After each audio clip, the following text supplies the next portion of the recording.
नमस्कार.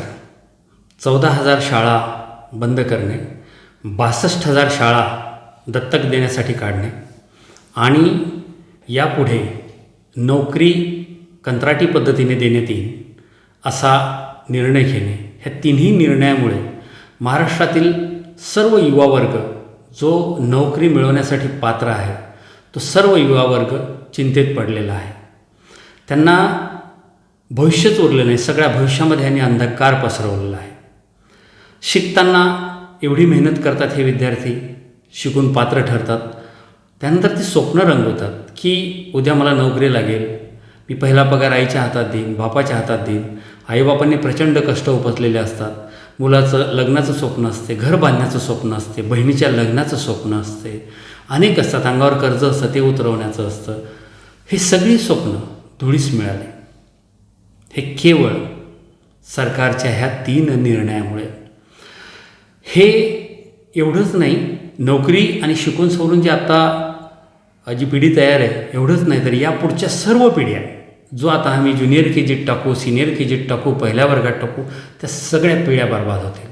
ज्यांच्याकडे पैसा आहे ते आपल्या मुलांना शिकवू शकतील आणि जे गरीब आहे, मिडल क्लास आहे, लोअर क्लास आहे किंवा रेअर एरियात राहतात, त्यांची मुलं यापुढे अशिक्षित तयार होतील. त्यांचं ज्ञान वाढणार नाही, त्यांची बुद्धी वाढणार नाही आणि त्यांचं पूर्ण भविष्य हे मजुरासारखं जाण्याची शक्यता नाही, कन्फर्म हीच गोष्ट आता निर्माण झालेली. ही परिस्थिती महाराष्ट्रात काल उद्भवली. त्याचं कारण, ह्याचा पहिला शिलेदार किंवा ह्याचं पहिलं जे जो महाराष्ट्र उद्ध्वस्त झाला आहे, ह्याचं पहिलं श्रेय जातं उद्धव ठाकरेंना. त्यांना 2019मध्ये निवडणूक झाल्यानंतर BJPशी त्यांची युती होती. ज्यांची संख्या जास्त त्याचा मुख्यमंत्री, ज्याची कमी त्याचा उपमुख्यमंत्री. परंतु परिस्थिती अशी झाली की राष्ट्रवादी आणि काँग्रेससोबत जर हात मिळवला तर आपल्याला मुख्यमंत्री होता येईल आणि BJP त्यांना मुख्यमंत्री करायला तयार नव्हतं. यांना जे मुख्यमंत्री पदाची महत्त्वाकांक्षा निर्माण झाली, लालच निर्माण झाली, त्यामुळे ह्यांनी निर्णय घेतला की आपण राष्ट्रवादी, काँग्रेस आणि काँग्रेससोबत युती करून मुख्यमंत्री होऊ. आणि झालं, तसं झालंसुद्धा. दुर्दैवानं कोरोना आला, त्यानंतर जी काही परिस्थिती उद्भवली ते आपल्याला माहीत आहे. BJPला जो उद्धव ठाकरेंनी धोका दिला आणि मतदारांना धोका दिला, मतदारांचा जाऊ दे, ते बिचाऱ्यांचा नेहमीच विश्वासघात होतो, पण उद्धव ठाकरेंनी जो BJPला धोका दिला तो त्यांच्या जिव्हारी लागला. फडणवीसांनी काय केलं? शिवसेना पोखरायला सुरुवात केली. शिवसेना पोखरण्यासाठी त्यांनी एक मुख्य टार्गेट केलं की एक असा मोठा मासा पकडूया की ज्याच्या मागे बाकीचे सगळे छोटे मोठे मासे धावत येतील. त्यांनी एकनाथ शिंदेंना गाठलं. एकनाथ शिंदेंना का गाठलं? कारण त्यांचे जे काही मागच्या भूतकाळामध्ये भ्रष्टाचाराच्या ज्या फायली आहेत त्या उघडकीस यायला लागल्या. यांचा जो CA काय PA काय आहे त्यालाही नोटीस गेली प्रॉपर्टीची, तो गायब झाला. एकंदर यांच्या लक्षात आलं की जर का आता आपण हे जास्त चालवलं तर केंद्रातलं सरकार आपल्या मागे ED लावून पुढचं आयुष्य जे आहे ते जेलमध्ये जाईल, प्रॉपर्टी वादग्रस्त होईल आणि जो काही आता मी सुखात आहे, आनंदात आहे, हे सगळं उद्ध्वस्त होईल. मग करायचं काय? शिवसेना सोडून द्यायची, हिंदुत्वाचा ड्रामा पुढे करायचा, बाळासाहेबांचं हिंदुत्व पुढे आणायचं आणि पक्ष सोडायचा 30-40-42 आमदारासहित. म्हणजे यांचा जो भ्रष्टाचार आहे एकनाथ शिंदेंचा भूतकाळातला तो आड आला. त्याच्यानंतर हे त्या EDच्या कारवाईपोटी शिवसेनेमध्ये असेच निघून गेले. आता गेले तेव्हापासून यांनी हिंदुत्वासाठी मी इकडे आलो सांगितलं, हिंदुत्व कुठे उडत चाललं होतं जे यांनी थांबवलं. काय झालं होतं, हिंदुत्वासाठी यांनी काय केलं? आत्ता जे निर्णय ह्यांनी घेतले मुख्यमंत्री झालेले असताना, पुढच्या म्हणजे 14,000 शाळा विक्री असो, 62,000 शाळा दत्तक देणं असो किंवा मग हे नोकरीचं कंत्राटीकरण असो, याच्यामध्ये जे बर्बाद झाले ते कोणाचे पोरं झाले? हिंदूंचे का मुसलमानांचे? ते सगळ्या महाराष्ट्राचे पोरं बर्बाद झाले. खास करून हिंदूचे झाले, कारण हिंदूंची संख्या हे जवळपास 75-80% आहे. तर अशा परिस्थितीमध्ये हिंदूची संख्या आहे ती बहुतांश आहे. म्हणजे तुम्ही हिंदुत्वासाठी इकडे आले का हिंदू लोकांच्या मुलांना त्यांच्या अनेक पिढ्यांना बर्बाद करण्यासाठी आले? हे जनतेने आता समजलं पाहिजे. त्यानंतर हे जसे आले शिंदेसाहेब, ह्यांचे जे आमदार यांच्यासोबत काही आहे ते अपात्र ठरण्याची शक्यता आहे. त्यामुळे पुढचं बी जे पीचं जे सरकार आत्ता बनलेलं आहे एकनाथ शिंदेंचा सहारा घेऊन ते धोक्यात येईल. ते धोक्यात आलं तर प्रॉब्लेम होईल, सरकार पडेल. त्यामुळे परत ह्यांनी त्याच प्रकारचा राष्ट्रवादी काँग्रेसला सुरुंग लावला. तिथे एक भ्रष्ट मासा यांना सापडला, अजित पवार. 70,000 करोडचा सिंचन घोटाळा. अजित पवार रातोरात तिकडे आले. शरद पवारांना म्हणे माहीतच नाही. सुप्रिया सुळे आकांड तांडव करत होत्या, माहीतच नाही त्यांना कसे गेले, काय गेले, राष्ट्रवादी काँग्रेसला धोका दिला, काहीच नाही. सगळ्यांना माहिती आहे. पवारसाहेबांनी सांगितलं तू जा बाबा, हे वातावरण आपण शांत करू, सरकार पडायला नको बी जे पीचं. तसेही राष्ट्रवादी काँग्रेस हे बी जे पीचीच समर्थक आहे. त्याचं कारणच आहे, फार ह्या गोष्टी जीवाला लावून घेऊ नका. सत्य आहे, वास्तव आहे, स्वीकारलं पाहिजे. 2019च्या आधीचं जे सरकार होतं बी जे पीचं आणि शिवसेनेचं, जेव्हा त्यांच्यामध्ये अस्थिरता निर्माण व्हायची तेव्हा शरद पवार सांगायचे मी बी जे पीला बाहेरून पाठिंबा द्यायला तयार आहे, बिना शर्त पाठिंबा द्यायला तयार आहे. कसं शक्य आहे?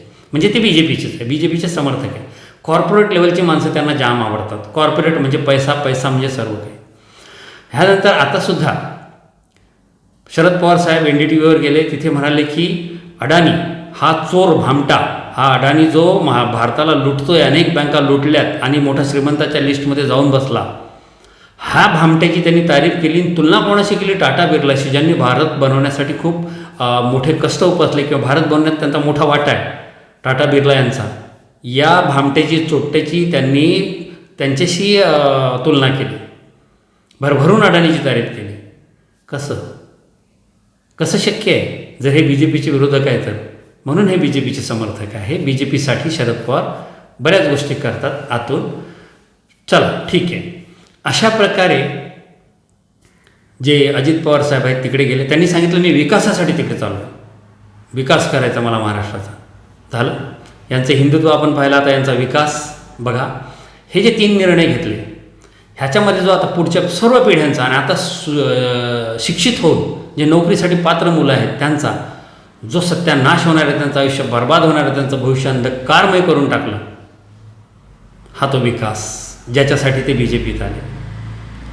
थोडक्यात काय आहे की RSS आणि बी जे पीचा जो एजेंडा आहे म्हणजे अशिक्षित राष्ट्र निर्माण करणे, अशिक्षित महाराष्ट्र निर्माण करणे, सगळ्यांना गुलामासारखं वागवता येईल यासाठी त्यांना मजबूर करणे, त्यांच्या खिशात पैसा नको, सतत त्यांना उदरनिर्वाहाची चिंता असली पाहिजे प्रत्येक माणसाला, प्रत्येक कुटुंबाला.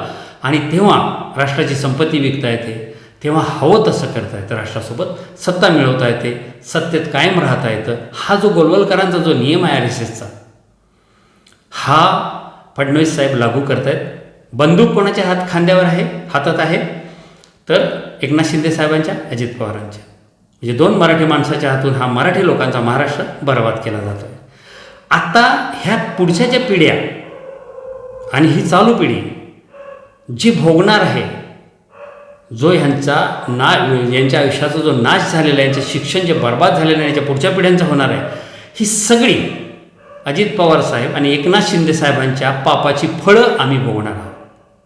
ह्यांनी भूतकाळात भ्रष्टाचार केला नसता तर आज ही सगळी उद्धव ठाकरेपासून फुटाफुटी होऊन हे जे प्रकार आता घडले, हे असे निर्णय महाराष्ट्राच्या माथी जे मारले जाते ते घडले नसते. म्हणजे ह्या दोघांच्या भ्रष्टाचाराच्या पापाची फळं आमच्या सगळ्या पिढ्या पुढच्या भोगतील. आम्ही शिक्षणाला मोकलो, आम्ही नोकऱ्यांना मोकलो. कशासाठी? या दोघांनी भूतकाळात केलेल्या भ्रष्टाचारासाठी.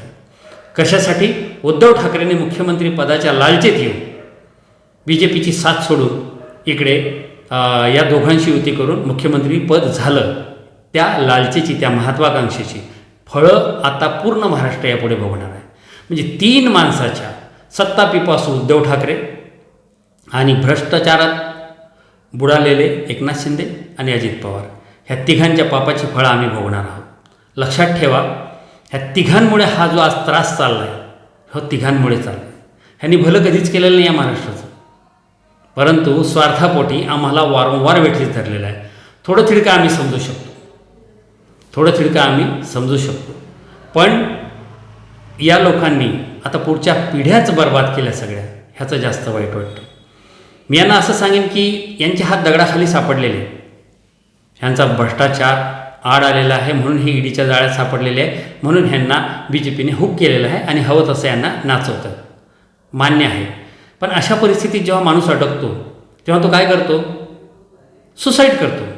नितीन देसाईंनी सुसाईड केली कारण 282 करोड समथिंग काहीतरी जो काय त्यांच्यावर कर्ज ओझं झालं. अनेक शेतकरी 20, 30, 50, 60 हजारासाठी आत्महत्या करतात. जर ह्या दोघांनी आत्महत्या केली असती तरी या महाराष्ट्राचं काय बिघडलं असतं? एवढ्या पिढ्या वाचल्या असत्या ना. भगतसिंगांनी नाही का स्वतःचा बळी दिला हा भारत उभारण्यासाठी? चंद्रशेखर आझादांनी नाही दिला का? अनेकांनी बळी दिला. मग पुढच्या सगळ्या पिढ्या वाचवण्यासाठी तुम्ही जर मोठे थोर समाजसेवक स्वतःला समजता, महाराष्ट्राचा विकास तुम्हाला करायचा आहे, तुम्हाला हिंदूंची चिंता आहे, तर आता आयुष्य जगला होतात तुम्ही. किमान तुम्ही सुसाईड जरी केली असती तर बरं झालं असतं, महाराष्ट्र वाचला असतं. पण तुम्ही तसंही केलं नाही. तुम्ही फक्त स्वतःला वाचवण्यासाठी, स्वतःची इज्जत अब्रू वाचवण्यासाठी आणि स्वतः पुढच्या पिढ्या सुखात जगण्यासाठी अख्ख्या महाराष्ट्राला तुम्ही सुलीवर चढवलं, फासावर चढवलं. तुमची मुलं जातील, हो, तुमची मुलं विदेशात शिकायला जातील, पण गोरगरिबांच्या मुलांचं काय?